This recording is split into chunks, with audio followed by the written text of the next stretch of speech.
تقاریر کا سلسلہ موضوع ہے سیرت رسول خدا صلی اللہ علیہ وآلہ وسلم cassette code A301 to A326 آل محمد research centre Los Angeles and Toronto. يجمعين باعث الأنبياء والمرسلين والصلاة والسلام على أفضل السفراء المقربين وحبيب إله العالمين وآله الطيبين الطاهرين المعصومين المنتجبين لا سيما على بقية الله في الأرضين وحجته على العالمين عجل اللهم له الفرج ولعنة الله على أعدائهم أجمعين إلى يوم الدين. سیرت پیغمبر اسلام کے سلسلے میں اب ہماری گفتگو تاریخ اسلام کے اس مرحلے پر پہنچ چکی تھی جہاں سے ولادت رسول کے حالات شروع ہوتے ہیں. گزشتہ 5-6 تقاریر کا خلاصہ اور ماحصل یہ ہے کہ پیغمبر اسلام کی ولادت کیونکہ اس کائنات کی تاریخ کا عظیم ترین واقعہ اور ایک انتہائی اہم سنگ میل ثابت ہونے والا تھا، اس اعتبار سے پروردگار عالم نے ولادت رسول سے قبل ہی عرب کی سرزمین پر خاندان بنی ہاشم کو وہ طاقت، وہ عزت اور وہ اقتدار دلوایا جس کے بعد ولادت رسول کوئی گمنام یا پوشیدہ واقعہ نہ ہونے پائے. ساتھ ساتھ اہل کتاب جس میں یہودی اور نصارہ دونوں شامل ہیں ان علامتوں پر اور اپنے آباء و اجداد سے ورثے میں پا کر کہ جن میں رسول آنے کا تذکرہ تھا ذہنی طور پہ تیار و آمادہ ہو چکے تھے. پروردگار عالم کی مصلحت میں یہ امر بھی شامل تھا کہ ان یہود و نصارہ کے علماء اور ان کے عوام کے علاوہ مکے کی سرزمین اور عرب کے علاقے میں موجود بت پرستوں کے علاوہ دنیا کی 2 بڑی طاقتوں کے کان تک بھی یہ اطلاع پہنچ جائے کہ عنقریب کوئی نہ کوئی عظیم شخصیت اس دنیا میں آنے والی ہے. خاندان بنی ہاشم کے سلسلے میں جو آپ نے تفصیلی حالات سنے جناب ہاشم سے لے کر جناب عبداللہ تک، ان کا مقصد صرف یہ تھا کہ کم سے کم مکے میں تو ہر شخص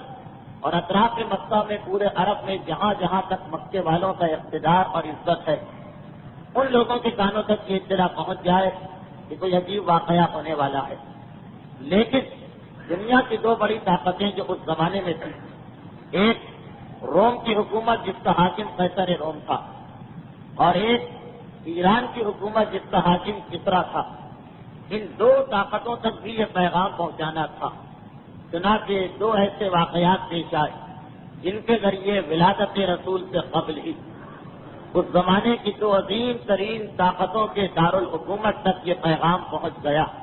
کہ عنقریب ایک ایسا رسول اس دنیا میں آنے والا ہے جس کے بعد ہر حاکم کی بادشاہت ختم ہو کر رہ جائے گی. شام کی سرزمین جو قیصر روم کا مرکز تھی، رومی سلطنت جو اس وقت دنیا کی سب سے بڑی طاقت تھی، اس کا مرکز شام کی سرزمین ہے.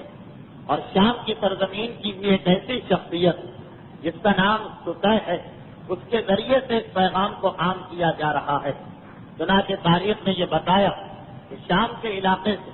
سطح نامی کاہن اس عجیب و غریب روشنی کا مشاہدہ کر کے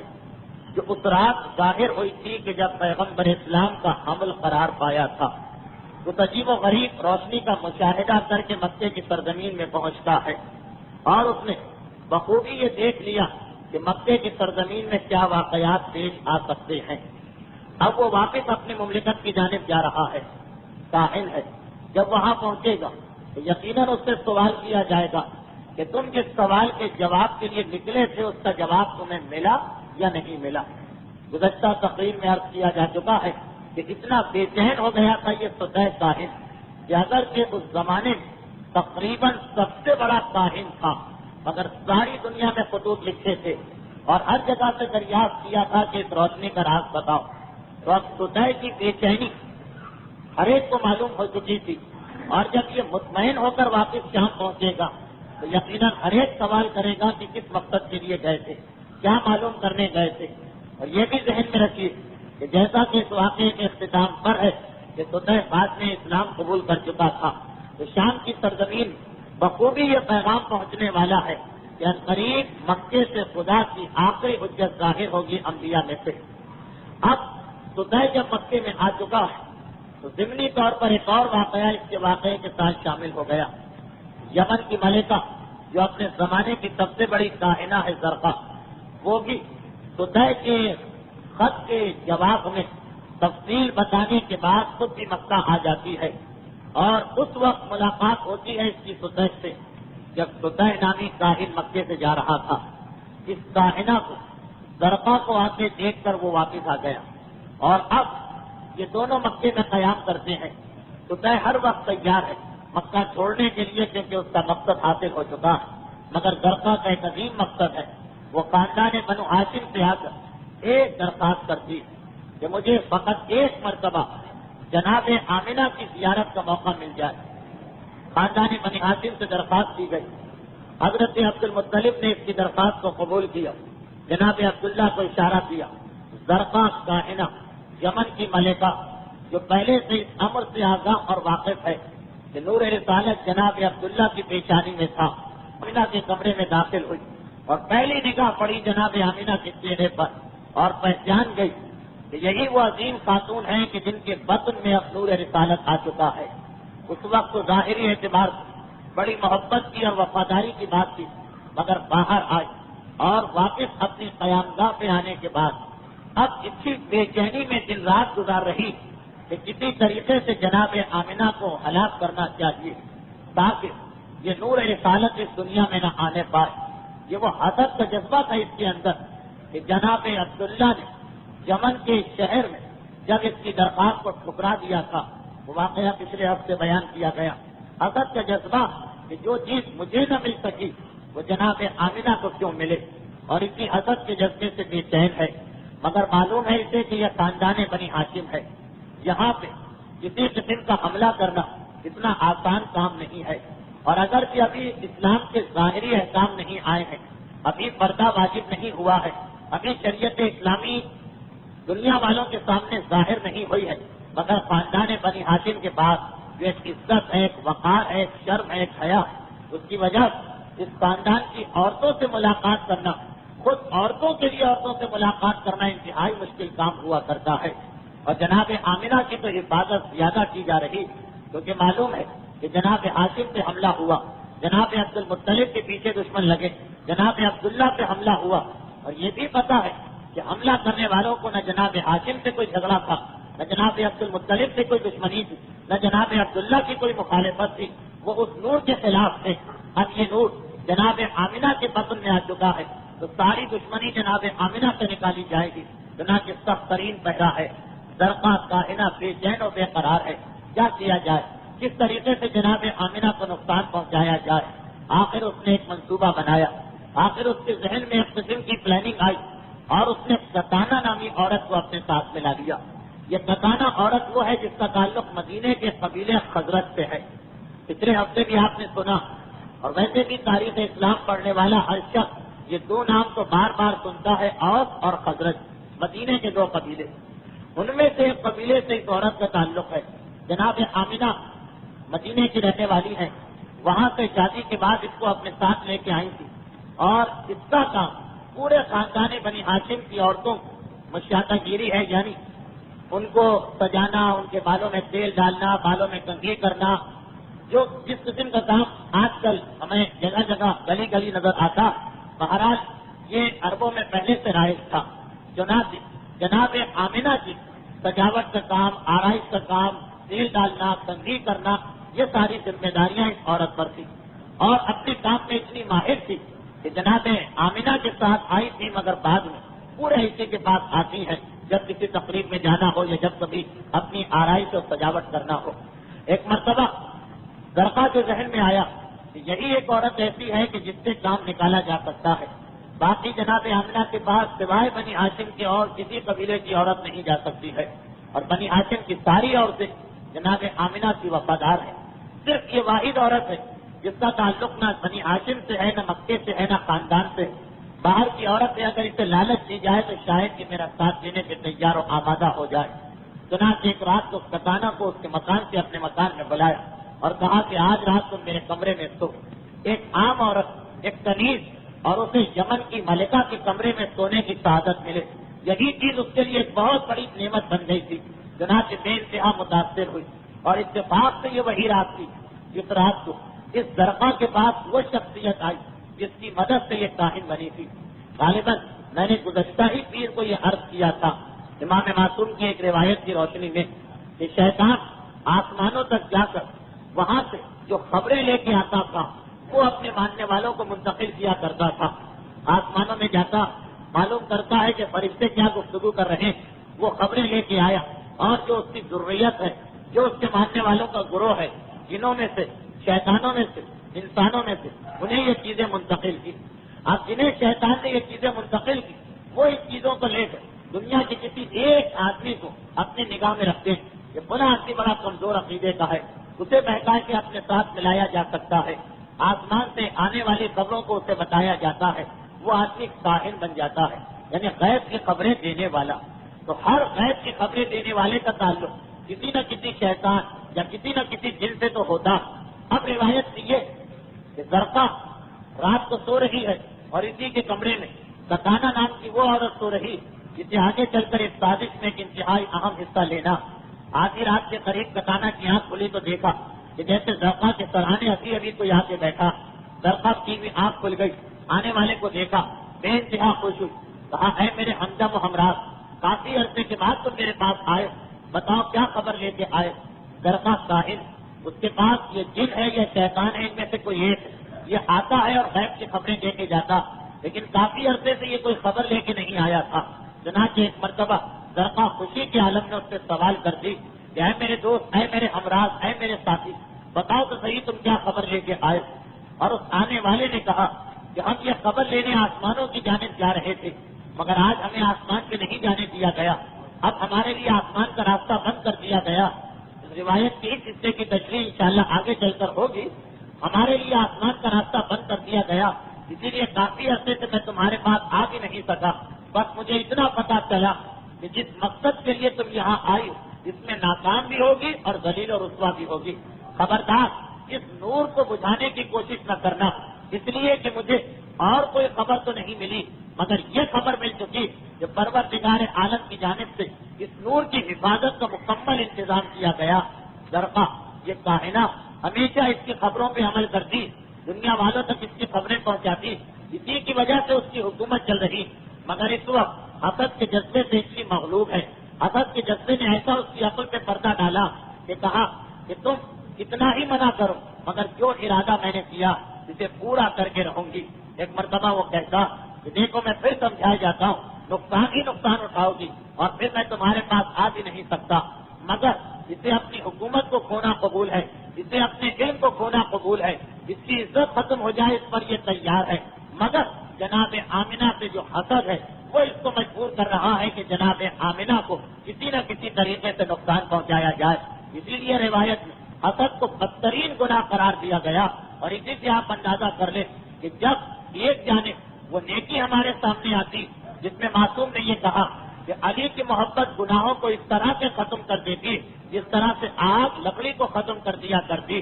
اور اسی کے مقابلے میں حسد کو رکھا گیا کہ ان الحسد یاکل الحسنات کما تاکل النار الحطب، بالکل وہی جملے کہ جس طرح سے عظیم ترین نیکی ہے محبت علی اور محبت اہل بیت، اس کے مقابلے میں معصوم کی یہ حدیث آ رہی کہ یاد کرو حسد اتنا بدترین گناہ کہ جب کسی کے دل میں حسد پیدا ہو جائے تو اس کی نیکیاں اس طرح سے ختم ہونے لگتی ہیں جس طرح سے اگر لکڑی کو آگ میں ڈال دیا جائے اور آگ لکڑی کو کھانے لگتی ہے۔ اس گناہ کی عظمت کو بتانے کے لیے معصوم نے وہی جملے استعمال کیے کہ جو محبت علی کی عظمت کو بتانے کے لیے استعمال کیے گئے تھے، تو اسی لیے اسلام نے اس کو بدترین گناہ قرار دیا کہ جب حسد آدمی سے آ جائے تو وہ اپنا نقصان بھی برداشت کر لیتا ہے فقط اس لیے کہ اس کو نقصان پہنچ جائے کہ جس سے میں حسد کر رہا ہوں۔ یہی زرقہ کی حالت ہے۔ کہنے والا کہہ رہا کہ آج کے بعد میرا تیرا کوئی تعلق نہیں رہے گا، کوئی اطلاع نہیں پہنچاؤں گا، کوئی خبر نہیں دوں گا، لیکن ہر چیز پہ راضی ہے، اپنے ارادے سے باز نہیں آ رہی ہے،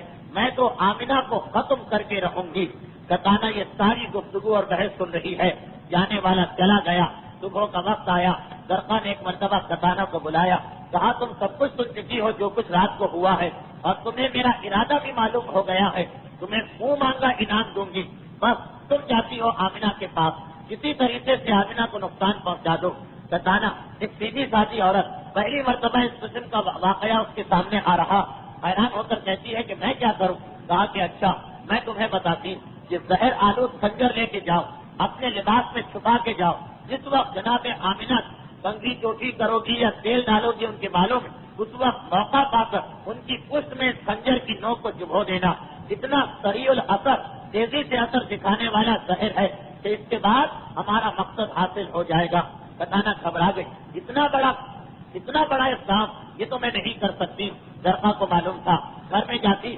اجرتیوں کی تھیلیوں پہ تھیلیاں لانا شروع کی، آہستہ آہستہ کتانا کا جو انکار تھا کمزور پڑنے لگا، اور ایک وہ وقت آیا کہ وہ راضی ہو گئی، مگر کہنے لگی کہ پھر بھی مجھے پکڑ تو لیا جائے گا، گرفتار تو کر لیا جائے گا۔ درقا نے کہا گھبراؤ نہیں، میں تمہارا خوبہ دے دوں گی اور تمہیں آزاد کرا لوں گی۔ کتانا کو یہ اطمینان بھی ہو گیا، کہا لیکن پھر بھی میں اس وقت گھر میں جا رہی ہوں، خاندان بنی ہاشم کے مرد بھی سخت ترین پہرا، اگر کسی کو مجھ پر شک ہو گیا تو کیا ہوگا؟ درقا نے کہا چلو یہ بھی میری ذمہ داری، کی دعوت کرتی، سب کو اپنے یہاں بلاتی، تمہیں کوئی مرد وہاں پہ نہیں ملے گا، اطمینان کے ساتھ چلی جانا۔ اب کتانا کو بھی ایک ہمت آئی، وہ ایک مرتبہ چلتی ہے، اس سے پہلے درقا نے جا کر سارے مکے کو اپنے یہاں دعوت دی، مہمان آیا اور مہمان دعوت دے رہا، اور کوئی ایسی شک و شبہ کی جگہ بھی نہ تھی، اس لیے کہ اب تک درقا نے جو گفتگو کی تھی وہ اتنے خلوص اور محبت کے ساتھ تھی کہ لوگوں کو اس کی دعوت رد کرتے ہوئے اچھا محسوس نہیں ہو رہا تھا۔ سب آئے اس کی دعوت میں، حتیٰ یہ کہ خاندان بنی ہاشم بھی آیا، اور یہی وہ وقت ہے کہ کتانا اپنے گھر سے نکل کر وقت مقررہ کے مطابق جناب آمنہ کے گھر میں داخل ہوئی۔ جناب آمنہ بے چینی سے انتظار کر رہی، بہت دیر کر دی تم نے آنے میں، آج اتنی تاخیر کی وجہ کیا؟ کتانا بہانہ بنا کر اپنے کام میں مشغول ہو گئی، مگر تھوڑی دیر کے بعد جب اس نے دیکھا کہ جناب آمنہ مکمل غافل ہے اور اس نے خنجر کی نوک کو جناب آمنہ کی پشت میں چبھونا چاہا، تو ایک مرتبہ اس کے ہاتھ کانپنے لگے، اسے ایسا لگا کہ آمنہ میری آنکھوں کے سامنے سے غائب ہو گئی۔ حیران و پریشان، ابھی تو یہی ان کے بالوں کو میں کنگھی کر رہی، اور ایک مرتبہ ایسا لگا کہ جیسے بیچ میں کوئی پردہ آ گیا، گھبرا کے اس نے خنجر کو دوبارہ اپنے لباس میں چھپایا، اور پھر جناب آمنہ سامنے 3 مرتبہ وہ یہ کوشش کر رہی، آخر تیسری مرتبہ ایک دم سے اسے ایسا لگا کہ جیسے کسی نے اس کے ہاتھ کو سختی سے پکڑ کر مروڑا، خنجر تو زمین پہ گرا اور اس کی چیخ بلند ہوئی۔ چیخ بلند ہوتے ہی جناب آمنہ نے مڑ کے دیکھا، زہر آلود خنجر کو فوراً پہچان لیا۔ اب جناب آمنہ کی چیخ بلند ہوئی، خاندان بنی ہاشم کا کوئی مرد تو نہیں لیکن عورتیں موجود ہیں، سب دوڑ کے آئی۔ جہاں کا یہ منظر دیکھا، جناب آمنہ سے ہر عورت کو اس وقت اتنی محبت و عقیدت ہے، خاص طور پر اس لیے بھی کہ تقریباً سارے خاندان کو معلوم ہے کہ جناب آمنہ کے بطن میں کون سی مبارک شخصیت ہے، کہ سب ان کی جانب متوجہ ہوئے۔ کتانا یہ منظر دیکھتی موقع غنیمت سمجھ کے ایک مرتبہ وہ چپکے سے گھر سے نکلی اور جا کے درقا کو اطلاع دی۔ درقا دعوت کا انتظام کر رہی، یہ خبر پاتے ہی تیزی کے ساتھ وہ اپنی سواری کو درست کرا کے مکے سے نکلتی۔ خاندان بنی ہاشم کے مرد ایک مرتبہ کھٹک گئے، یہ ہمارے گھر کی ملازمہ یہاں پہ آئی، کیا پیغام لے کے آئی کہ درقا ملکہ یمن اتنی تیزی کے ساتھ اس علاقے سے جا رہی، دوڑ کے گھر آئے تو یہاں یہ منظر دیکھا کہ ہر ایک شکرانے کے سجدے میں مشغول ہے۔ گھبرا کے پوچھا کہ کیا بات ہے؟ پتا چلا کہ آج اس انداز سے حملہ کیا گیا تھا جناب آمنہ پر، مگر کسی عجیب و غریب واقعے کی وجہ سے کتانا اپنے مقصد میں کامیاب نہ ہو سکی، جبکہ بظاہر اس کی ناکامی کا کوئی چانس نہیں تھا، کسی کو اس پر ذرا سا بھی شک و شبہ نہ تھا۔ خاندان بنی ہاشم کو اطلاع ملی، جناب عبد المطلب نے فوراً غلاموں کو دوڑایا، جاؤ اور جا کر دیکھو کہ مکے کے باہر کس مقام پر وہ عورت پہنچی ہوگی۔ باہر پہنچے تو پتہ چلا کہ زرقا مکے کے باہر آئی، سطح کاہن کا قافلہ تیار تھا اور وہ آج ہی مکے سے جا رہا تھا۔ زرقا اس میں شامل ہو کر فوراً مکے سے بہت دور نکل چکی۔ جناب عبد المطلب نے غلاموں کو بلا لیا اور اس طرح سے یہ پہلی سازش جناب آمنہ کے خلاف ناکام ہوتی، مگر سطح کا یہ قافلہ جب شام پہنچا تو شام کے علاقے میں یہ پیغام تو پھیل گیا۔ اب یہ دوسری بات ہے کہ جب کبھی حق کی بات بھی کہیں پہنچتی ہے تو اکثر لوگ تو مذاق اڑا دیتے ہیں، بہت کم لوگ ایسے ہیں جو اس پر یقین رکھتے ہیں۔ تو فتح کے ذریعے سے یہ بات تو شام کے علاقے میں پہنچ گئی کہ ایک پیغمبر خاتم النبیین آنے والے ہیں اور ان کے آنے کے بعد دنیا کی ساری بادشاہتیں ختم ہو جائیں گی۔ یہ شام کے علاقے میں پیغام پہنچا۔ میں آپ کے سامنے وہ سارا ماحول پیش کرنا چاہ رہا ہوں جس میں پیغمبر اسلام اس دنیا میں آئے۔ اب ایران کا علاقہ باقی رہ گیا۔ پروردگار عالم ایران کے علاقے میں ایک ایسا انتظام کیا کہ وہاں کے حاکم کو بھی یہ پیغام مل گیا۔ دنیا کے 3 بڑے علاقے تھے اس وقت، ایک تو عرب کا علاقہ تھا، یہاں تو جناب ہاشم سے لے کر جناب عبداللہ تک مسلسل ایسے واقعات پیش آئے کہ اکثر عربوں کو یہ اندازہ ہونے لگا کہ کوئی خاص واقعہ ہونے والا۔ شام کی سرزمین میں ستح اپنے قافلے اور زرقہ کو لے کے گیا۔ یہ بات تو بالکل واضح ہے، اگر یہ تاریخیں خاموش ہیں مگر یہ بات تو بالکل واضح۔ یمن کی ملکہ، دنیا کی اتنی بڑی کاہنہ جب شام میں داخل ہوئی ہوگی مگر نہ فوج ہے، نہ سپاہی ہے، نہ غلام، ہر ایک کو تجسس ہوا ہوگا کہ کیا واقعہ، اور جب پتہ چلا ہوگا تو ہر ایک کے ذہن میں یہ خیال آ گیا ہوگا کہ وہ بچہ جو اس وقت ماں کے بطن میں ہے کیسی اس کی حفاظت کی جا رہی کہ ایسی سازش بھی ناکام ہو گئی جس میں ناکامی کا امکان نہ تھا۔ تو کس طرح سے رفتہ رفتہ اور آہستہ آہستہ شام والوں کے ذہن تیار ہونے لگے ہوں گے۔ اب دنیا کی اس وقت دوسری بڑی طاقت ایران کی طاقت تھی، جہاں کے لوگ آتش پرست ہیں، آپ کی پوجا کرنے والے ہیں، اور وہاں کا واقعہ یہ کہ وہاں کے بادشاہ جس کا لقب کسرا نے اپنے لیے ایک محل بنایا، بہت ہی عالیشان محل، اور اس محل کی بناوٹ اس انداز سے کی گئی کہ محل کی ایک دیوار دریائے دجلہ پر بنائی گئی تاکہ بادشاہ محل میں بیٹھے، دیوار پر بیٹھے مگر گویا دریا پر بیٹھا ہوا۔ اب تاریخ یہ بتا رہی کہ جس وقت یہ محل مکمل ہو گیا، دیوار اختتام کو پہنچی۔ دیوار سے مراد ہماری یہ دیواریں نہیں بلکہ ایک کمرے کے برابر سے دیوار کی چوڑائی ہوتی، اور اس کے اوپر بالا خانہ بنا دیا گیا جس پر بیٹھ کے حاکم دریا کا ہر وقت نظارہ کر سکتا۔ تو جس دن اس دیوار کا افتتاح ہونے والا اسی رات خود شاہ ایران کسرا نے خواب میں یہ منظر دیکھا کہ جیسے میرا محل 2 ٹکڑوں میں تقسیم ہوتا اور یہ دیوار ایک مرتبہ ٹوٹ کے دریا میں غرق ہو گئی۔ کل افتتاح ہونے والا، آج رات کو یہ خواب دیکھا جا رہا۔ علامہ مجلسی حیات القلوب میں نقل کر رہے ہیں، آج رات کو یہ خواب دیکھا جا رہا۔ بادشاہ ایران انتہائی پریشان، اسے اعتبار کہ اگر کہ اسلام نے ان تمام چیزوں کو ختم کر دیا مگر ہر غلط مذہب، ہر باطل مذہب، شگون، نحوست، ان چیزوں کا بڑا دخل ہوتا۔ یہ تو بڑی بدشگونی کی چیز سمجھی جائے گی کہ آج رات کو ہم ایسا خواب دیکھیں کہ کل جو محل بننے والا ہے وہ ٹوٹ کے گر جائے۔ اگلی صبح کو بڑا پریشان اپنے دربار میں آیا اور ایک مرتبہ درباریوں سے سوال کیا کہ میں اس وقت تک افتتاح نہیں کروں گا اس دیوار کا جب تک کہ مجھے پتہ نہ چلے کہ اس بات کا مطلب کیا ہے۔ اس کے دربار میں 360 کاہن اور نجومی تھے جن کا کام ہی یہ تھا کہ ہر مسئلے، ہر پریشانی اور غیب کے بارے میں ہر خبر کو بادشاہ تک پہنچائیں، اور ان سب کا سردار عرب کے علاقے کا رہنے والے ایک نجومی صاحب تھا جسے یمن کے حاکم نے خصوصی طور پر بادشاہ ایران کی خدمت بطور تحفہ بھجوایا تھا۔ سب سے کہا کہ تمہیں یہ بتانا کہ اس بات کا مطلب کیا، جب تک کہ اس بات کا مطلب پتہ نہ چلے یہ دیوار اسی انداز سے رہے، اور دیکھو تمہیں 24 گھنٹے میں اس کا جواب دینا ورنہ سب کو سزا دی جائے گی۔ 360 نجومی اپنے سردار کی قیادت میں دربار سے نکل کے اپنے اپنے گھروں میں گئے۔ طے پایا کہ آج رات کو ہر شخص اپنا حساب لگائے اور صبح سویرے ہم جمع ہو کر دیکھیں کہ کیا نتیجہ نکلتا۔ اب سب کے سب حساب لگا رہے ہیں مگر کوئی نتیجہ نہیں نکل رہا، سب کے حساب باطل ہو چکے ہیں، کسی کو کوئی نتیجہ نہیں مل رہا۔ صاحب سردار بھی ہے ان سب کا، وہ ایک مرتبہ پریشان ہو کے جنگل میں نکل گیا، اس کا حساب کتاب بھی ناکام ہو رہا، وہ جنگل میں نکل چکا، پریشانی کے حالت میں ٹیلے پر بیٹھا۔ کیا مطلب ہے اس بات کا؟ جیسا ایک حجاز کی سرزمین کی جانب سے جس طرح مکہ اور مدینہ واقع، اسے ایک نور آسمان کی جانب بلند ہوتا ہوا نظر آیا، اور ایک دم اسے ایسا لگا جیسے میرے پیروں کے نیچے سے کوئی سبز مخمل کا فرش بچھائے چلا جا رہا، اور یہ حجاز تک چلا گیا۔ یہ 2 مناظر اس کی آنکھوں کے سامنے آئے، گھبرا گیا، اور اب کہ اس نے حساب کتاب لگایا تو ایک لمحے میں اس کے حساب نے بتا دیا کہ کون سا عظیم واقعہ پیش آ چکا۔ یہ تذکرہ ہے اس رات کا جس رات کو ہم نے رسول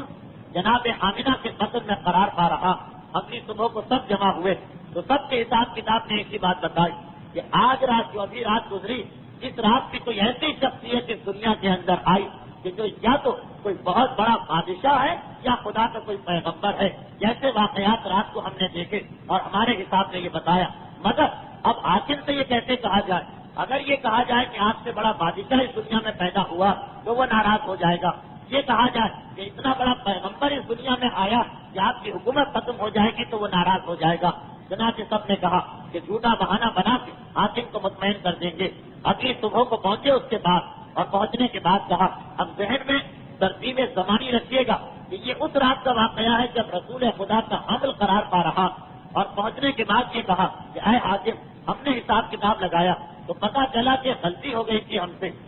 یہ ذہن میں پھر رکھیے کہ حکمران جو کام بھی کرتے ہیں پہلے نجومیوں سے شگون لیتے ہیں. اچھی تاریخ، اچھی گھڑی وقت بتاؤ، پھر ہم وہ کام کریں گے. محل بنانا ہو، شادی کرنا ہو، دشمن پہ حملہ کرنا ہو، جو کام بھی ہو. نجومیوں نے کہا ہم سے غلطی ہو گئی. در حقیقت جس دن یہ محل بن رہا وہ گھڑی کوئی اچھی گھڑی نہیں، محض گھڑی، وہ شگون کوئی اچھا وقت نہیں تھا شگون کا، وہ غلطی ہو گئی. جس کی وجہ سے آپ نے خواب میں یہ منظر دیکھا. حاکم نے اگر اتنی بڑی غلطی، مگر اتنا پریشان ہے کہ حاکم نے اس کو نظر انداز کیا. کہا کہ اچھا اس دیوار کو توڑو، اب بتاؤ کہ اچھی گھڑی کون سی ہے. کہا کہ یہی گھڑی سب سے اچھی. چنانچہ دوبارہ ایک مرتبہ اس دیوار کو بنایا گیا. 8 مہینے لگے اس دیوار کی مرمت میں. 8 مہینے پیغمبر اسلام کے حمل کو بھی 8 مہینے ہو چکے اور ایک مرتبہ دیوار کھڑی ہو چکی. اور اب بادشاہ پورے اطمینان کے ساتھ اس محل کے افتتاح کے لیے جاتا، دیوار کے بالا خانے میں بیٹھتا، مگر ادھر اس نے قدم رکھا ادھر دیوار ایک مرتبہ 2 ٹکڑوں میں تقسیم ہوتی اور ساری دیوار سمندر دریا میں غرق ہو گئی. یہاں تک کہ خود شاہ ایران اتنا جیسا حاکم کی دریا میں ڈوب رہا اور بڑی بے چینی سے ہاتھ پاؤں مار رہا. آخر جب بالکل مرنے کے قریب تھا تو بڑی مشکل سے اسے نکالا گیا. اب جو باہر آیا تو غیظ و غضب کے مارے اس کی بری حالت. نجومیوں کو بلایا، بتاؤ تو صحیح اس کا سبب کیا ہے. نجومیوں کے پاس جواب ہی نہیں. کیا جواب دے، کیسا جواب دے؟ یہ تو اور ناراض ہوگا. ایک مرتبہ پھر کہا کہ 1 دن کی مہلت دیجیے. اب کسرا کے دل میں بھی کچھ خیال آنے لگا کہ یہ ایسا لگ رہا ہے کہ کوئی نہ کوئی خاص بات ہے. نجومی پھر واپس آئے، کہا کہ پھر ہم سے غلطی ہو گئی. وہ گھڑی، وہ شگون، اس کے اندر کوئی گڑبڑ ہو گئی. اب ہم صحیح وقت بتاتے ہیں، اس تاریخ کو آپ اس عمارت کو تعمیر کرائیے. جتنا اتنا پریشان کہ اب وہ سب کچھ بھول گیا کہ بہت عمدہ عمارت بنانا، عالیشان بلڈنگ کھڑی کرنا. جلدی سے کہتا جیسا بھی بنے 10-15 دن کے اندر اندر اس دیوار کو کھڑا کر دو. ایک مرتبہ افتتاح تو ہو جائے محل کی اس دیوار کا، بعد میں اس کو صحیح طریقے سے بنایا جا سکتا. 10-15 دن کے اندر جلدی کر کے عالیشان دیوار بنائی گئی. انتہائی مضبوطی کا امتحان لے لیا گیا اور پھر وقت مقررہ پر حاکم آیا. اور اب جو آ کر اس دیوار پر بیٹھا تو ایک دم اسے ایسا لگا کوئی دیکھنے والا نہیں، مگر خود وہ بتا رہا بھرا دربار ہے، مگر کسی کی آنکھوں نے یہ منظر نہیں دیکھا جو خود حاکم ایران دیکھ رہا کہ کوئی گھوڑے سوار گھوڑا دوڑاتا ہوا آیا اور آنے کے بعد اس دیوار پہ اس کے گھوڑے نے چھلانگ لگائی اور پھر دیوار 2 ٹکڑوں میں تقسیم ہوئی اور ایک مرتبہ پھر وہ دریا میں ڈوب گیا. بالکل مرنے کے قریب ہے کہ اسے باہر نکالا گیا. اب جو باہر آیا تو غیظ و غضب کی کیا حالت ہوگی. نجومیوں کو بلایا، ننگی تلوار برابر میں رکھی، بہت سی دستے کو تیار کیا. کہا کہ اب مجھے صحیح بتاؤ کہ کیا بات ہے، ورنہ تم میں سے کسی ایک کی جان بھی نہیں بچ سکتی اور ہاتھیوں کے پیر کے نیچے تمہاری ہڈیوں کو کچل کے سرما بنایا جائے گا. نجومیوں نے دیکھا موت کو دونوں صورتوں میں آنا. کہا کہ اے حاکم ایران، ہمیں اپنی اس غلطی کا اعتراف ہے، لیکن بات ایسی تھی کہ ہم آپ کو بتا نہیں سکتے. ہماری موت یقینی. اب آپ نے پوچھا اور دونوں صورتوں میں موت، اس لیے بتائے بغیر تو اجارہ بھی نہیں. ہمارا حساب کتاب یہ بتاتا کہ آج سے تقریباً 9 مہینے پہلے وہ رات جس رات کو آپ نے خواب دیکھا تھا، اس رات کو مکے کی سرزمین کے اطراف میں کہیں پر ایک ایسی شخصیت کے ظہور کے آثار پیدا ہوئے جو یا تو دنیا کا سب سے بڑا حاکم بنے گا، جس کی حکومت کے بعد ساری حکومتیں ختم ہو جائیں.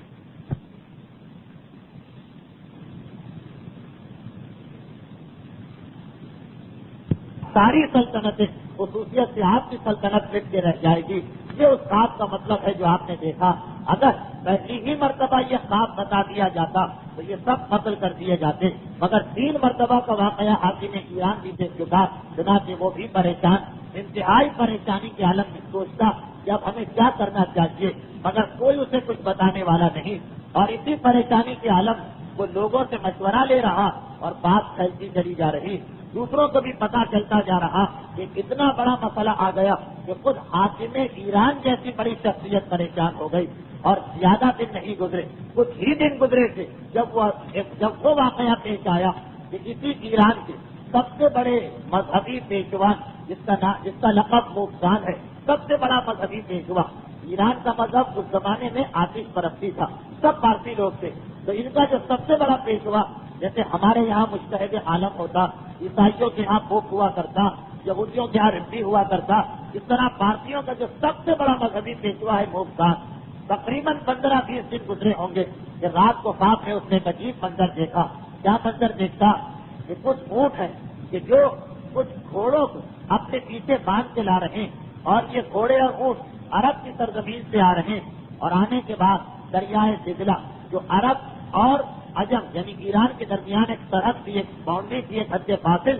ان اونٹوں گھوڑوں کو باندھ کر اس دریا کو عبور کیا، اور ہمارے شہروں میں یہ عرب اونٹ داخل ہو گئے، چاروں طرف پھیل گئے، جہاں جاتے ہیں تباہی ہو جاتی۔ ایک مرتبہ موبزان نے یہ خواب دیکھا، اس کی آنکھ کھل گئی، یہ تو انتہائی برا خواب ہے، یہ تو ہمارے دین کے زوال کا خواب نظر آ رہا، اس کا کیا مطلب؟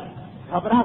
صبح و سویرے حاکم ایران کے دربار میں گیا اور کہا کہ کل رات کو میں نے یہ خواب دیکھا، اور ابھی یہ آ کر بیٹھا ہی ہے کہ دیکھا پارسی پجاریوں کا یا پارسی مذہبی پیشواؤں کا ایک وقت روتے پیٹتے آنسو بہاتے بالوں کو نوچتے چلے آ رہے ہیں۔ کتنا گھبرا گئے، پہلے تو یہی خبر پیشوائے آدم یہ خواب دیکھ کے آ رہا، بات کتنا سچا ہوگا اس کے اپنے عقیدے میں، اور دوسری جانب یہ جو مذہبی پیشوا ہے دوسرے، یہ روتے پیٹتے آ رہے ہیں، اور یہ دیکھ کر کتنا کا دل اور پریشان ہو گیا کہ ان کا لباس بتا رہا کہ یہ اس عبادت گاہ سے آئے جو ساری دنیا کی پارسیوں کی سب سے بڑی عبادت گاہ، وہ عبادت گاہ جہاں 1000 سال سے آگ جل رہی تھی، مقدس آگ جس کی یہ لوگ پوجا کرتے، اور 1000 سال میں 1 سیکنڈ کے لیے بھی وہ آگ نہیں بجھی۔ وہاں پہ جو کام کرنے والے مذہبی پیشوا،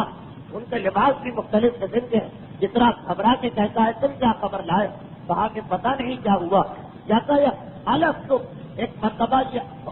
پھڑکنے والی آگ، پھیلنے والی آگ ایک مرتبہ پھڑکی اور بالکل بجھ گئی، اور اس انداز سے بجھی کہ ہر ممکن کوشش کر رہے ہیں مگر آگ دوبارہ روشن نہیں ہو رہی۔ بیک وقت 2 ایسی خبریں، اور 15-20 دن پہلے ہجومی وہ تیسری خبر بھی بتا چکے ہیں۔ اب شہنشاہ ایران انتہائی پریشان ہو رہا، کیا کیا جائے؟ فوراً یمن کے حاکم کو جو اس کا ایک صوبہ تھا خط لکھا کہ اگر تمہارے پاس کوئی انتہائی عقل مند اور غیب کی خبریں بتانے والا تو اسے میرے پاس بھیجو۔ عبد المسیح نام کا آدمی یمن کے علاقے میں مانا ہوا آدمی تھا، چنانچہ اسے فوراً بھیجا گیا۔ جب وہ بادشاہ ایران کے دربار میں آیا، یہ ساری تفصیلات اس لیے کہ ذہن میں یہ رہے کہ ولادت رسول کے وقت دنیا کا ماحول کیا بن چکا۔ جیسے ہی وہ داخل ہوا بادشاہ ایران کے دربار، تو خود کسرا اتنا بے چین ہے کہ کھڑا ہو گیا اس کے استقبال کے لیے، اور بلا کے کہتا ہے جلدی سے بتاؤ ان واقعات کا سبب کیا۔ یہ کہہ کہ 3 واقعات بتائے۔ عبد المسیح نے جواب دیا کہ یہ ایسے باتیں ہیں کہ جن کا حل میری سمجھ میں نہیں آ رہا۔ ملک شام میں میرا خالو رہتا ہے سطح صاحب، جس کا تذکرہ آپ نے پچھلے ہفتے سنا، وہ اس قسم کے معاملات میں حرف آخر، اس قسم کی باتوں کو سوائے ان کے اور کوئی نہیں بتا سکتا۔ اتنی اجازت دیجیے کہ میں جا کے ان سے معلوم کر کے آؤں۔ بادشاہ ایران کو تو ایک بڑی مشکل لگ رہی، مگر کیا کرے، بادشاہ تمہیں اجازت۔ یہ وہاں سے فوراً شام آیا۔ ذہن میں رکھیے کہ یہ آگ کا بجھنا یہ اس رات کو ہوا تھا جس رات کو ولادت ہو گئی، تو ہم ذرا اپنے واقعات کی ترتیب میں کچھ آگے پہنچ چکے ہیں، مگر واقعہ ایسا کہ یہ اتنا حصہ اس کا بتانا ضروری اور اہم تھا۔ اب یہ فوراً آتا ہے ایک مرتبہ ملک شام، سطح کے پاس پہنچا۔ وہ وقت ہے کہ جب سطح آخری سانسیں لے رہا، کم سے کم اس کی عمر 900 سال بتائی گئی، ورنہ 2000 سال تک کی عمر تاریخوں میں موجود، آخری سانسیں لے رہا۔ جس کا اپنا بھانجا عبد المسیح کے سرحانے کھڑا اور کہتا ہے کہ یہ 3 واقعات حاکم ایران کے ہیں، آپ ان کا راز بتائیے۔ اور سطح فقط ایک جواب دیتا، اس وقت مجھے پریشان نہ کرو، میرا وقت آخر میں اس دنیا سے جا رہا ہوں۔ عبد المسیح نے ایک عربی شعر پڑھا جس کا ترجمہ یہی تھا کہ کتنے افسوس کی بات ہے، سینکڑوں میل کا فاصلہ طے کر کے کوئی شاگرد اپنے استاد کے پاس آئے اور پھر بھی اسے صحیح جواب نہ ملے۔ تو میں نے یہ شعر سنا، آہستہ سے آنکھوں کو کھولا اور کہا بس جا کے اپنے حاکم کو یہ بتا دینا کہ اب وہ وقت آ گیا کہ دنیا میں مسجدیں بنائی جائیں اور دوسری عبادت گاہیں ختم ہو جائیں۔ اب وہ وقت آ گیا ہے کہ دنیا میں صرف قرآن کی تلاوت ہو اور باقی ساری کتابیں ختم ہو جائیں۔ اب وہ آنے والا آ گیا جس کے ہاتھ میں ایک چھوٹا سا عصا ہر وقت اور ہر آن اور ہر گھڑی رہے گا، اور جا کر اپنے حاکم کو بتا دے کہ ایک چوتھی خبر اور ہوگی جو اسے دیر سے ملی ہوگی، اس کے محل کے کچھ کنگرے ٹوٹ گئے، اور جتنے کنگرے ٹوٹے اتنے ہی بس اس کے بیٹے بادشاہ بنیں گے، اور اس کے بعد بادشاہت اس کی اولاد سے ختم ہو جائے گی۔ اور پھر سدیہ نے 10-12 باتیں اور بتائیں جن کا تعلق امام کے ظہور سے ہے، جو میرے موضوع سے اس وقت خارج ہے، اور بس آنکھیں بند کی اور اس دنیا سے رخصت ہو گیا۔ عبد المسیح نے آ کر حاکم ایران کو یہ بتایا کہ میں کیا سن کے آیا ہوں، تو اب شام کے علاقے میں سدیہ اور زرقا نامی کاہنہ کے ذریعے پیغام پہنچ چکا۔ ایران کے علاقے میں خود بادشاہ ایران اپنی آنکھوں سے خواب دیکھ چکا ہے اور کچھ مشاہدات کر چکا، اور عرب کی سرزمین میں تو کچھ ایسے واقعات پیش آ رہے ہیں کہ سارا عرب حیران کہ کیا وجہ کہ عاشق عبد المطلب، عبداللہ اور آخر میں آمنہ، ان پر مسلسل حملے ہو رہے ہیں، اور ایسا لگتا کہ کوئی نہ کوئی شخصیت آ کے ان کا تحفظ کرتی ہے اور ان کو بچا لیتی، چنانچہ سب اپنی جگہ پریشان۔ اسی دوران خاندان بنی ہاشم ایک انتہائی بڑے سانحے اور انتہائی بڑی مصیبت سے گزرا۔ زرقا نامی کاہنہ کا حملہ تو ناکام ہو گیا، جس کے بعد جناب آمنہ کی حفاظت اور زیادہ سختی سے کی جانے لگی، پہرا سخت ہو گیا۔ خاندان بنی ہاشم کی ساری عورتیں، خصوصیت سے جناب ابو طالب کی بیوی فاطمہ بنت اسد، ہر وقت جناب آمنہ کے ساتھ رہا کرتی، اور اسی دوران وہ واقعہ پیش آ رہا جس کے بارے میں تاریخوں میں اختلاف ہے۔ کچھ تاریخیں کہتی کہ یہ واقعہ اس وقت پیش آیا جب جناب آمنہ کے حمل کو جناب آمنہ کو 3 مہینے گزرے تھے، جناب آمنہ 3 مہینے گزرے تھے حاملہ ہوئے، اور بعض تاریخوں میں ہے کہ یہ اس وقت پیش آیا جب جناب آمنہ کو حاملہ ہوئے 7 مہینے گزرے، اور بعض میں ہے 8 مہینے گزرے، یا اس وقت کا واقعہ ہے جب جناب آمنہ کو حاملہ ہوئے 3 مہینے گزرے ہیں، یا اس وقت کا ہے کہ جب 7 مہینے گزرے ہیں، یا اس وقت کا ہے کہ جب 8 مہینے گزرے۔ جناب عبد المطلب ایک مرتبہ اپنے سب سے چھوٹے بیٹے حضرت عبداللہ کو بلاتے ہیں، اور بلانے کے بعد یہ کہتے ہیں کہ میں اس وقت انتہائی ضروری کام سے تمہیں مدینے بھیجنا چاہتا ہوں، تمہاری بیوی بھی حاملہ، اسی وقت جاؤ اور اس کام کو انجام دے کے فوراً آ جاؤ۔ کچھ تجارت کا مقصد تھا اور کچھ مکے والوں کی پریشانی دور کرنا، کیونکہ مکے کے اندر جیسا کہ میں نے بتایا کہ اس سے پہلے قحط کی ایک کیفیت چل رہی، جس رات کو پیغمبر اسلام کا حمل قرار پایا اسی رات سے مکے میں برکتیں ہونے لگی، یہاں تک کہ پورا سال عام الفقر یعنی مشکلیں دور ہونے کا سال کہلایا جانے لگا۔ مگر جب سے یہ واقعہ اس وقت مکے والے تھوڑی سی عرصے کے لیے دوبارہ کھانے پینے کی چیزوں کی کمی ہو گئی تھی اور اس پریشانی میں مبتلا تھے۔ جناب عبداللہ کو بلایا جاتا اور کہا جاتا ہے کہ تم فوراً مدینے جاؤ۔ جناب عبداللہ کے سارے رشتے دار مدینے میں ہیں، باقی اولاد کے مقابلے میں جناب عبداللہ ایک یہ سہولت ہے کہ ان کے سارے رشتے دار مدینے میں ہیں، اس لیے کہ جناب عبداللہ کی والدہ کا تعلق خود شہر مدینہ سے اور جناب عبداللہ کی بیوی کا تعلق بھی شہر مدینہ سے ہے۔ یہ ذمہ داری ان کے سپرد کی گئی، اور ساتھ ساتھ یہ کہا گیا کہ جب واپس آؤ تو عقیقے، ولیمے اور بیٹے کی ولادت میں جتنی بھی چیزیں ہوتی ان سب کو مدینے سے لے کے آنا، اس لیے کہ مدینے کا سامان زیادہ بہتر سمجھا جاتا۔ باپ کا حکم ہے، جناب عبداللہ تیار و آمادہ ہو گئے۔ خاندان بنی ہاشم کو یہ تو معلوم ہے کہ اب جناب عبداللہ کو کوئی خطرہ نہیں، خطرے کا وقت ٹل گیا، اب سارا خطرہ جناب آمنہ کے لیے ہے۔ چنانچہ جناب عبداللہ اطمینان کے ساتھ چلتے ہیں، شہر مدینہ میں داخل ہوتے ہیں، اور بظاہر تاریخ تو اتنا لکھ کے خاموش ہو جاتی کہ وہاں 20 یا 25 دن رہے اور اپنے ماموزاد بھائیوں کے یہاں قیام کیا، مگر ایک مرتبہ بیمار پڑے اور اتنے بیمار کے بستر سے حرکت کے قابل نہ رہے، یہاں تک کہ وہیں انتقال کیا، اور موجودہ مسجد نبوی باب السلام کے سامنے تھوڑے فاصلے پر ایک مکان تھا جس کا نام تھا دار النابغہ، وہیں پہ اسی مکان میں جناب عبداللہ کو دفن کیا گیا۔ ضمن یہ بات بتا دی جائے کہ اگرچہ تواریخ میں نہیں مگر ثقہ لوگوں سے سنا کہ سن 1976 عیسوی جب مسجد نبوی کے سامنے جو علاقہ ہے اس کو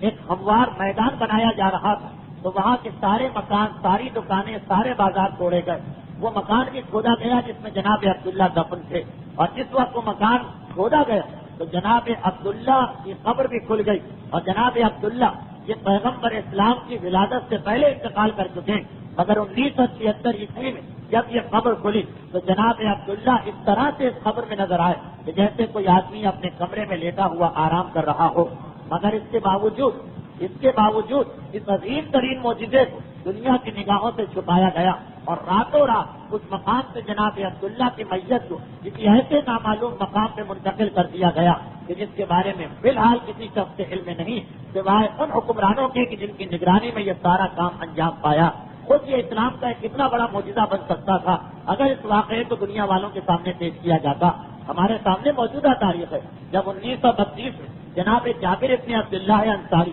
اور جناب حذیفہ الیمانی کی قبریں اسی انداز سے کھولی گئی تھی اور دونوں کی میتیں نکالی گئی تھی تو کتنی بڑی تعداد میں غیر مسلم مسلمان بن گئے تھے، جبکہ اس دور میں وہ سہولتیں بھی نہیں تھی کہ اس پیغام کو دنیا میں پہنچایا جائے، حتیٰ یہ کہ فوٹو تک صحیح معنوں میں نہ کھینچا جا سکا۔ مگر آج اگر اسی ایک معجزے کو دنیا کے سامنے پیش کر دیا جاتا تو کتنی بڑی تعداد میں اگر لوگ مسلمان نہ بھی ہوتے تو ان کے کانوں تک اسلام اور اسلام کی حقانیت کا پیغام کسی نہ کسی انداز میں پہنچ جاتا۔ مگر وہاں پہ ایک مسئلہ اور بھی ہے دیگر مسئلوں کے علاوہ کہ جب فقط اور فقط جناب ابو طالب کی دشمنی کہ کسی طریقے سے جناب ابو طالب کو معاذ اللہ کافر قرار دیا جائے، پورے خاندان رسالت ہی کو کافر قرار دے دیا گیا، تو یہ معجزہ کس طریقے سے دنیا کے سامنے پیش کیا جا سکتا تھا؟ جب روایتیں بنا لی گئی کہ یہ سارا خاندان معاذ اللہ جہنم کے ساتویں طبقے میں عذاب خدا کا شکار ہے اور اس میں مبتلا، تو یہ اس قسم کی اگر ایک یا دو چیزیں بھی سامنے آ جائیں تو وہ حدیث کی ساری کتابیں بیکار ہوئی جا رہی ہیں،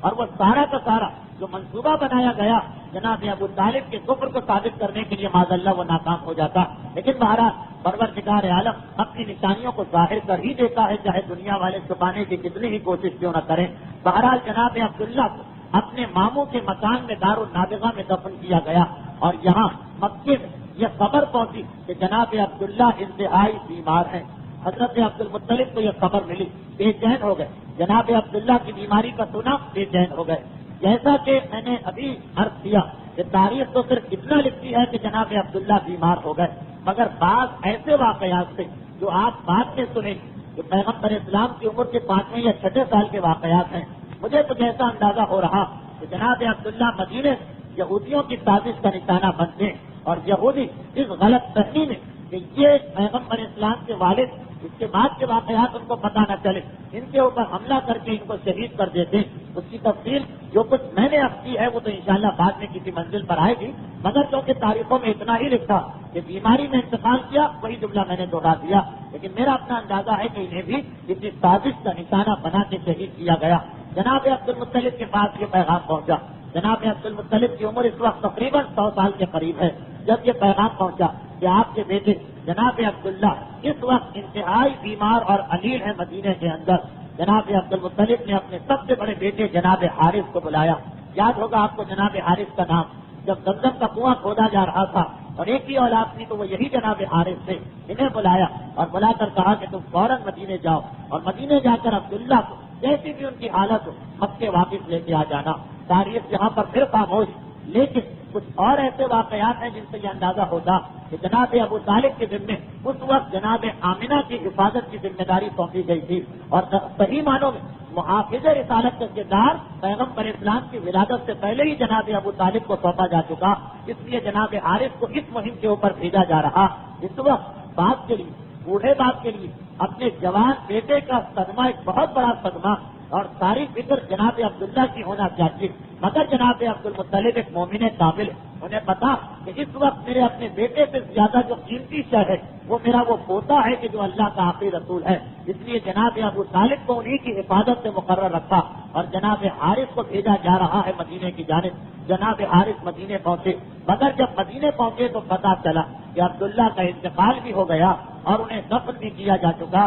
باقی ماندہ سامان لے کے مکے میں آئے، جناب آمنہ کے دل میں کیا قیامت گزری ہوگی، تاریخ اگر خاموش بھی ہو تو ہم یہیں سے اندازہ کر سکتے ہیں۔ خاندان بنی ہاشم کے لیے یہ صدمہ کتنا بڑا صدمہ تھا، یہ سانحہ کتنا بڑا سانحہ تھا۔ زیادہ وقت تو نہیں گزرا، چند ہی سال پہلے کی بات ہے، یہی جناب عبداللہ تھے جن کی قربانی کے وقت سارا مکہ بے چین و بےتاب تھا۔ 25 سال کی عمر ہے جناب عبداللہ کی جب وہ اس دنیا سے رخصت ہوتے ہیں، پورے مکے میں ایک مرتبہ شوق منایا جا رہا، مگر جناب عبد المطلب اور جناب ابو طالب ان کی ساری توجہ اس امر کی جانب ہے کہ جس عظیم نور کی حفاظت کا کام ہمیں سونپا گیا ہم اس کی حفاظت کے اہل ثابت، اور جہاں وقت گزرتا جا رہا یہاں تک کہ اس کائنات کی ایک رات آ گئی، اور وہ رات آ گئی جب ساری کائنات حیران و پریشان تھی کہ یہ کیا واقعات پیش آ رہے ہیں۔ مسلسل ایسے واقعات پیش آئے کہ مکے کے کافر بھی ایک مرتبہ اٹھ بیٹھے اور جا کے آسمان کی جانب دیکھنے لگے اور حیران ہو کر کہنے لگے کہ یہ کیسے واقعات ہیں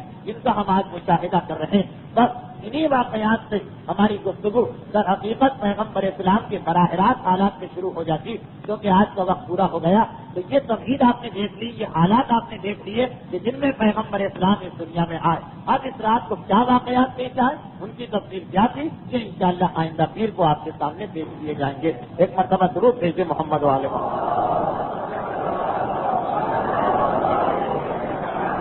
بہرحال پیغمبر اسلام کی دنیا میں آمد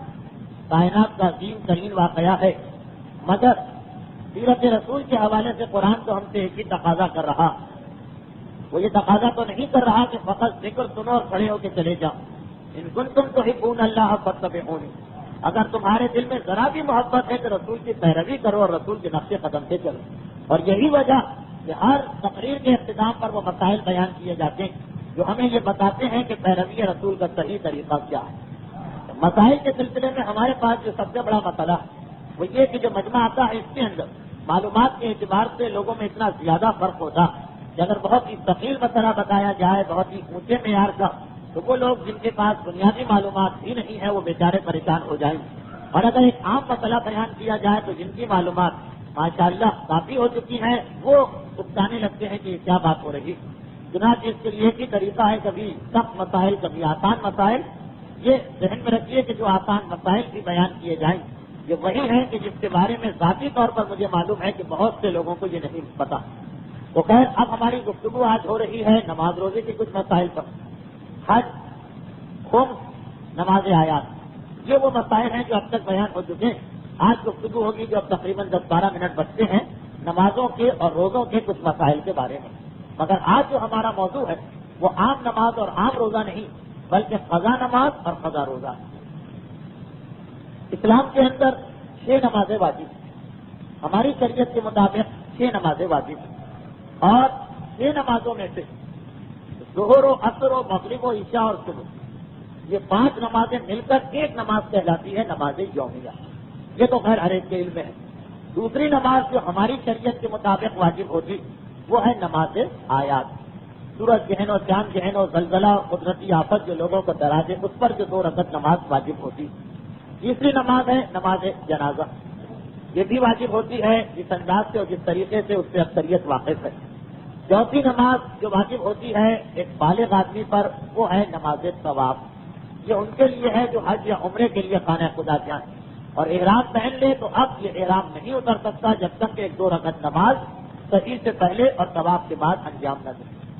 5ویں نماز جو اسلام میں واجب ہے وہ ہے وہ نماز جو اللہ نے واجب نہیں کی ہم اپنے آپ پر واجب کر لیتے ہیں، نظر، قسم، عہد یا منت وغیرہ کے ذریعے سے۔ میں نے کئی دفعہ یہ عرض کیا کہ جب ہم اللہ سے کوئی منت مانیں یا نظر کریں تو کوشش یہی ہونا چاہیے کہ ہم اس چیز کی منت مانیں جو اللہ کو زیادہ پسند آنے والی چیز، اور ویسے تو ٹھیک ہے جتنی منتیں ہمارے معاشرے میں ہے صحیح، مگر نماز اور روزہ یہ وہ چیزیں ہیں جن کی منت پروردگار عالم کو انتہائی پسند آتی۔ چنانچہ ائمہ معصومین کی سیرت میں بھی ہم کو ملتا کہ شہزادے بیمار ہوئے تو منت مانی گئی روزہ رکھنے کی یا نماز پڑھنے کی نظر بھی آپ کو ملے گی۔ خیر یہ 5 نمازیں تو وہ ہیں جو مرد اور عورت سب پر واجب ہیں، اور ایک 6ٹھی نماز اور ہے کہ جو عورتوں پر واجب نہیں صرف مردوں پر واجب، اور مردوں میں سے بھی ہر ایک پر واجب نہیں، وہ ہے باپ کی قضا نمازیں جو بڑے بیٹے پر واجب ہیں۔ یہ 6 نمازیں اسلام میں واجب ہو گئی، 5 تو ہر مکلف پر، ہر بالغ پر، 6ٹھی نماز فقط بڑے بیٹے پر۔ اب ان میں سے کچھ نمازیں ایسی کہ جنہیں اگر نہ پڑھا جائے تو انسان فقط گناہگار ہوتا ہے مگر اس پر قضا اس کی نہیں، اور کچھ ایسی نماز ہے کہ اگر اس کو نہ پڑھے تو صرف گناہ ہی نہیں ملے گا بلکہ ساری زندگی اس کی قضا بھی باقی رہے گی۔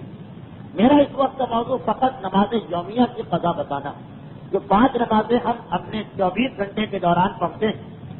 ظہر، عصر، مغرب، عشاء اور صبح، یہ 5 نمازیں وہ ہیں کہ جنہیں اگر ان کے صحیح وقت پہ ادا نہ کیا جائے تو یہ نمازیں معاف نہیں ہوتی ہیں بلکہ تا قیام قیامت ان کی قضا واجب رہتی اور مرنے والا اس میں گناہگار رہتا۔ اب ایک چیز جو سب سے پہلی ذہن میں آنا چاہیے وہ یہ کہ قضا نماز جو ہے اس کے لیے شریعت کے پاس کوئی ایسا طریقہ نہیں کہ آدمی مختصر طریقے سے نمازیں زیادہ ہو، کوئی مختصر طریقے سے اپنی قضا نمازیں ادا کر لے، ایسا کوئی طریقہ نہیں۔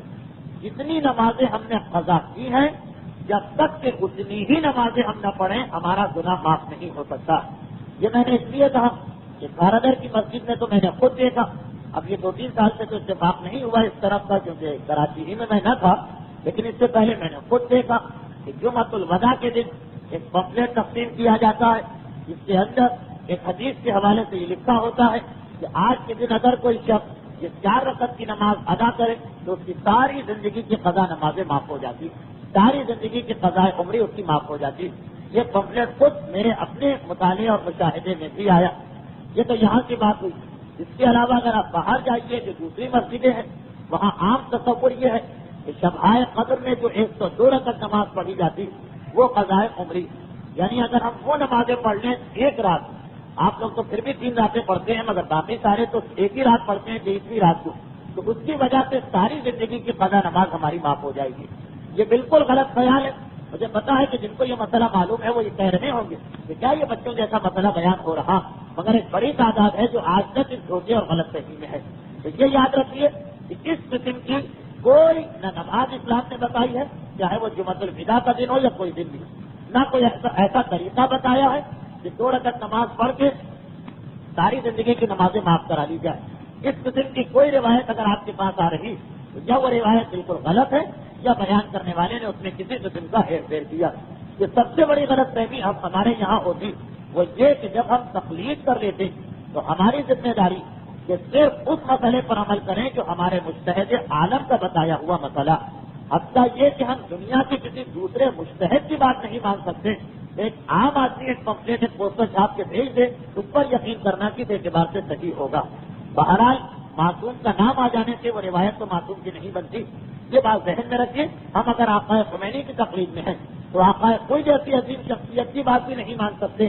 جو بالکل ایک مجتہد ہے اور ایک بڑے مجتہدین میں سے ایک ہے، یا آقا کوئی کے مقلد تو آقا خمینی کا ہر ممکن احترام اور عزت کرنے کے بعد مسئلہ ان کا جو ہے ہمارے لیے ناقابل عمل ہے، عمل نہیں کر سکتے۔ اس قسم کی چیزوں سے بچنا ہے ہمیں، جیسا کہ میں اس سے پہلے بھی بتا چکا ہوں کہ یہ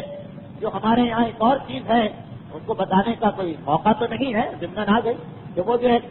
عام طور پر خط کے ذریعے سے ایک قسم کا چھوٹا سا اشتہار آتا ہے، ایک ورقہ آتا ہے، جناب زینب کے روضے پر فلاں آدمی نے فلاں معجزہ دیکھا اور اس معجزے کا یہ نتیجہ ہے، اور اگر اس کی 40 کاپیاں تقسیم نہ کرائی جائیں تو یہ ہو جائے گا، وہ ہو جائے گا، جس نے تقسیم نہیں کرائی تو اس کو یہ مصیبت ہو گئی، جس نے تقسیم کرائی اسے یہ راحت مل گئی۔ وہ جو سارا ایک قسم کا معجزہ آپ مسلسل حاصل بھی کرتے رہتے ہوں گے، اس قسم کی چیزیں، یہی مسئلہ کہ یہ ساری چیزیں اگر اس میں معصوم کا نام آ جاتا تو یہ قابل احترام نہیں بنتی ہے جب تک کہ یہ ثابت نہ ہو کہ یہ معصوم ہی کی چیز، بلکہ یہ تو توہین امام کے دائرے میں آ جاتی کہ امام نے نہیں کہا، ہم نے جھوٹ موٹ امام کا نام ڈالا یا امام نے الزام لگایا اور اس کے بعد اس چیز کو پھیلانے لگے۔ تو اس قسم کی جتنی چیزیں آپ کے پاس آئیں، جب تک کہ آپ کا مجتہد عالم جس کی آپ تقلید میں ہے وہ اس کی تصدیق نہ کرے،